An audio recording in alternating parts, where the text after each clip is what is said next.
Shawn Adkins, did you at all have anything to do with Haley's disappearance, or do you know anything more?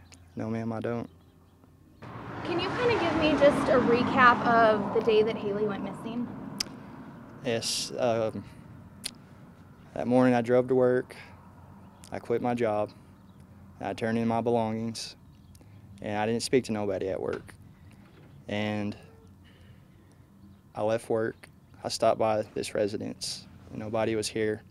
So I continued going towards Sea City, and I got on I-20, and I went to Big Spring to my mother's house, and I made calls on my cell phone to my mom, letting her know that I quit my job and everything. And I got to my mom's house that day, and I got on the internet looking up unemployment to see if I could get, an unemployment check till I could get back on my feet and everything. And that was my day. And then I came home around, I guess, like 3 o'clock. I got there, and Haley was there watching TV in the living room. And I went into me and Billy's bedroom, and she came in there and told me that she was going to her father's house and that she was staying the night with a friend. And then she left. And then I was there by myself for maybe an hour at the most. And then David and a friend came over, and they went to his room, and they were playing video games and so forth. And Billy called me and told me that that her relief got there and that she's going to get to leave a little early. So I was up there at the hospital in Snyder around 6 o'clock to pick her up, and then we came back. And then we went to bed shortly after that. And this whole time you were thinking Haley was at a friend's house?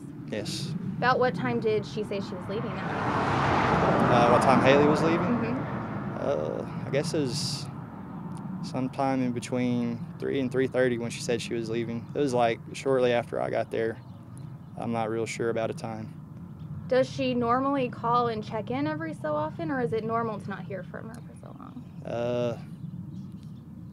It's pretty normal for her just to not call, because she usually does that, though, because she does stay the night at a friend's house. She'll be back the next morning. That's very common of her. And if she goes over to her dad's, then she usually won't call either, because she was just right across the street from where Billy lives. Now, you just said right now that you quit your job, but originally you had said that you got in a fight with your boss and was fired from your job. No, that was untrue too. I told investigators I quit my job, but I told Billy that I got fired because I didn't want her knowing that I quit my job. I was trying to keep it from her, but investigators found out that I didn't get fired because Billy had told them that originally, and then they brought that up to me, and I was like, yeah, I quit my job for reasons, and I just didn't tell Billy for fear of it cause a big fight, and I didn't want to ruin the peace that's been happening over the past 6 months. I just wanted to keep the peace, try to find another job, and then let her know. So also, according to the affidavits, you had originally said that when you quit your job, you went straight to Big Springs, but then there were cell phone actual pings in Colorado City. Well, the investigators asked me. They never asked which specific places I went. They go, where did you go Monday when Haley supposedly disappeared? And I told them I went to Big Spring, and that's where I was at. They didn't ask which way did you go to your mom's house or anything like that. They just asked where I was so they could verify that. So that's... So you're saying the affidavits, majority of what we read in there is completely incorrect? Yes. And there was another thing in the affidavits that I deleted messages or phone calls off my phone. That was incorrect too. That never happened. So have you, even Billy has told me that you are not cooperating with the police. If you have nothing to hide, if there isn't anything there, why aren't you cooperating with them?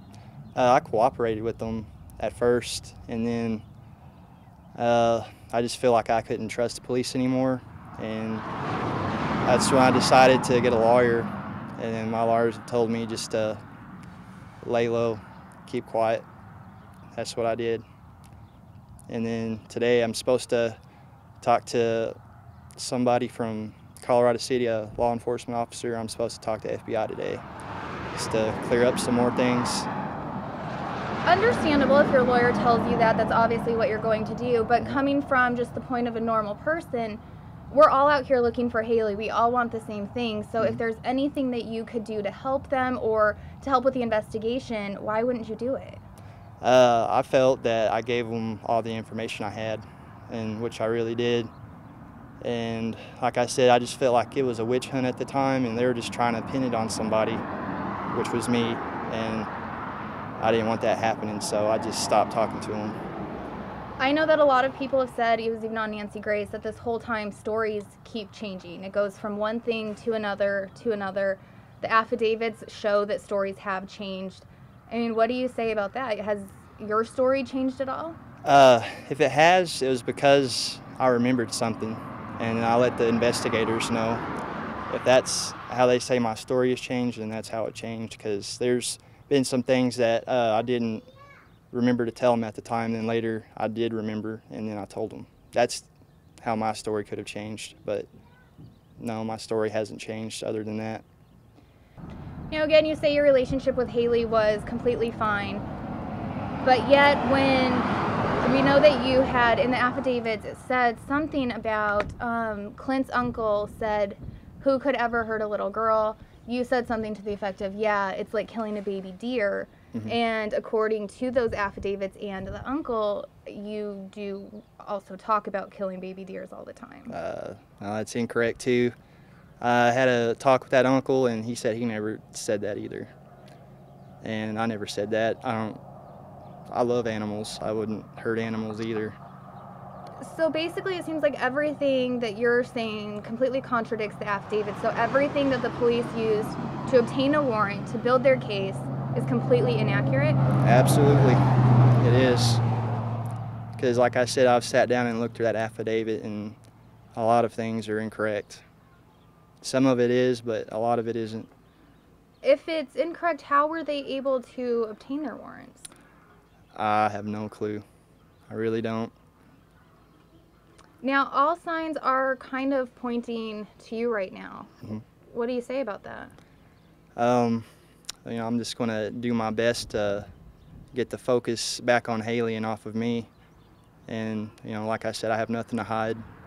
I was just advised by my lawyers to do what I've been doing, and, you know, now I'm going to talk and get everything cleared up about me so they can get back to looking for Haley. Shawn, do you know anything about Haley's disappearance? No, I don't.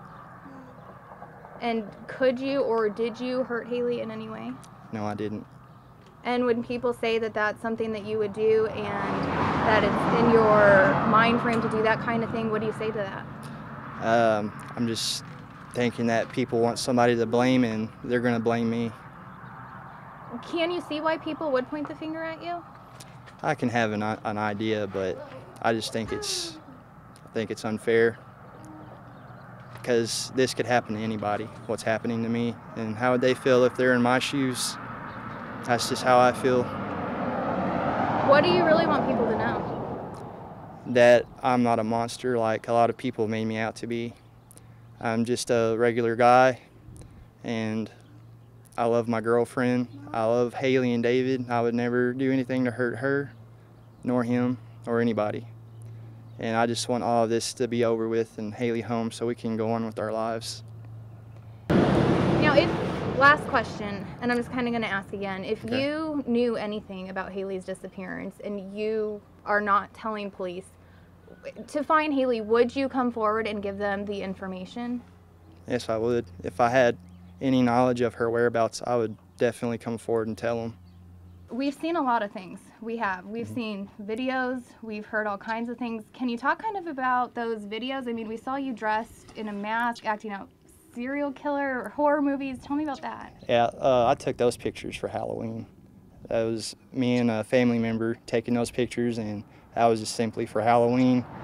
I don't dress up like that every day, and like I said, you know, I like horror movies, and I collect horror movie memorabilia, and I don't see the difference in me collecting that and someone's collecting, you know, Star Wars memorabilia or anything else. It's just a hobby. Also, in the affidavits, we know that there was a lot of printouts on serial killers, on disappearances. on that type of thing. Yeah. What is the fascination with that? Well, me and Billy, we just, it's just something that catches our attention, nothing more. It's not like an obsession or anything like that. It's just something that we like to read up on. We watch Nancy Grace as well, like the shows on there, and other shows too. It's just something that we're interested in. Now, that interest, a lot of people would say, would give you the knowledge, the how-to on how to make somebody disappear or how to execute a murder or something like that. What do you say to that? Well, that's just what people think, but I know myself, and I would never do nothing like that. That's not why I look at stuff like that or why I watch horror movies. So now let's just kind of go back to the mask and everything. A lot of people would say that that reflects on your character, the type of person that you are. Even if it was, you say it's Halloween. I mean, it's kind of odd, you have to admit. It is a little bit odd. I mean, people are going to draw their conclusions. Would you say that it does reflect on your character?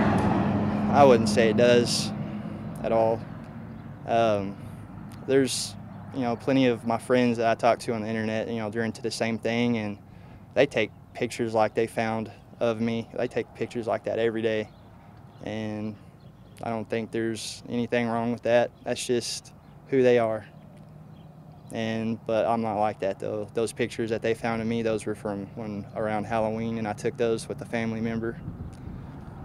What has life been like for you? What have you been up to? I've just been mainly, just staying quiet, staying out of the limelight, because a lot of negative things are being said about me, and I'm just trying my hardest not to let it get to me, although it does sometimes. And, I'm just, number one thing, I'm just still trying to keep hope that we'll bring Haley home one day. So this far into it, you are still hopeful that she's going to be brought back? Absolutely. And tell me just a little bit about what it's been like for you this past almost 2 months now. It's been a little chaotic. People have drove by this residence and screamed obscenities to me, and it's been really hard. And I don't know, I'm just tired of staying behind closed doors. I'm just ready to get back out there and live my life normally again. Is that why you decided to do the interview today? Yes. What is the main thing you want people to know? The one thing I want them to know is that I have nothing to do with Haley's disappearance. I love Haley with all my heart, and she means a lot to me, even though I've known her for only 2.5 years. But I would never do nothing to her. And like I said, I just hope for her safe return. Now, it is kind of the stereotype situation here. This is common in disappearance. A lot of times it is, in a lot of cases, it is the boyfriend that gets the blame. In a lot of cases, it is actually the boyfriend that has something to do with it. Do you think that it's just a stereotype that's going on, or do you think there's actual reason? I feel like it's a stereotype. My main thought on it is that it's a witch hunt, because I've been watching a lot of news shows, and they've been so focused on me, and I feel like they just push Haley to the side because they've been so focused on me, and a lot of people have felt that way too. And yeah, that's how I feel about that. Why do you think you're being looked at as a suspect? Mainly because I was the last one to see her, and because of my polygraph results. Those are the two main things I can think of. Let's talk a little bit about the polygraph. Now, you have openly said, and Billy said, that both of you guys failed those. Do you think that that means anything, and why haven't you taken another one? I haven't taken another one because they just haven't asked me to take another one, and my lawyers have been pretty, persistent on me just, staying quiet for now till everything dies down. And then, like I said, I just felt like, I think things have died down enough to where I can put my word out there. A lot of her friends have told us that she was actually afraid of you, that she felt uncomfortable with you in the house. I mean, tell me, why are they saying that? I have no clue why they would say that, because me and Haley, her mom and her brother can also say that me and Haley got along fine. We always joked around with each other. Sure, at first when me and her mother started dating, she really didn't like me because she felt like I was taking her dad's place, and I told her one day, Haley, I'm just here to be your friend, not your dad, nothing more. And ever since we had that talk, we got along just fine. Me and Billy had a rocky relationship, but we'd always work things out. And I don't know if Haley or David witnessed it. They might have, but like I said, me and Billy have had a rocky relationship. But over the past 6 months, me and Billy had a fantastic relationship. So that frustration, from your fights with Billy, from that was never taken out on Haley or anything? Never. Any words or anything ever said to her? Never. So now let's kind of talk, well, first of all, let's talk about that with Haley. You said there's never anything that's been taken out on her. But yet back to the affidavits, you admitted that there was a threat made to Billy and to Haley. No. In those affidavits, I read those, and that was incorrect. I never made any threats towards Haley. It was just towards Billy. So you're saying the affidavits are incorrect? Absolutely. There's a lot in those affidavits. So you're saying the threats, even Billy admitted, well, in the affidavits that the threats were made. You're saying that that's not true at all? No, just me threatening Billy, that was true. I never said I threatened Haley as well. Tell me a little bit about those 911 calls that were released. Those were made probably like a year and a half ago. Me and Billy were split up, but, still had feelings for each other, but a lot of things were just not working out, and, things got bad sometimes, and that was one of those times that got bad. Now, in the 911 calls, one of them that was released, Billy said that you were going to go to her house and that she wanted an officer there because she didn't trust you to be in her house when David was there. So if she's not trusting, there has to be a reason. Why wouldn't she want you there when she's not there? David wasn't there. She didn't want me going over there to get my stuff without her there. I was just wanting to pick up some of my belongings, so that's why she didn't want me over there, because she was afraid I would take something that I wasn't supposed to. So. What else can you tell me about those 911 calls? You said that Billy was going to kill herself. Tell me just a little bit more about those. Yeah, Billy and I were having problems. That was that same day, I do believe, and we were just having problems, and I just felt like Billy was going to harm herself, and I just felt obligated to call the police and and let them know, maybe do a welfare check, because I was worried about her. Is this a common thing in the house? No, that was just the worst of the worst right there. Billy, she wasn't living at her house at the time. We're just going through a lot of hardships. I know interviewing people out here, a lot of them won't even talk to me because they're afraid of what you're going to do to them. Mm-hmm. Why are people so afraid of you right now? I guess because of what they've heard on Nancy Grace, they heard in the affidavits, but those are people I don't even know, and people that know me know I would never do anything to them or to anybody. So nobody has nothing to worry about. I don't hold no grudges towards anybody, despite what's being said about me. I know sooner or later all this will blow over and life will go on. I'd just like to say something to Haley if she's out here watching. Haley, I hope you come home safe really soon. You've been gone for way too long, and we just really all miss you, and we all love you.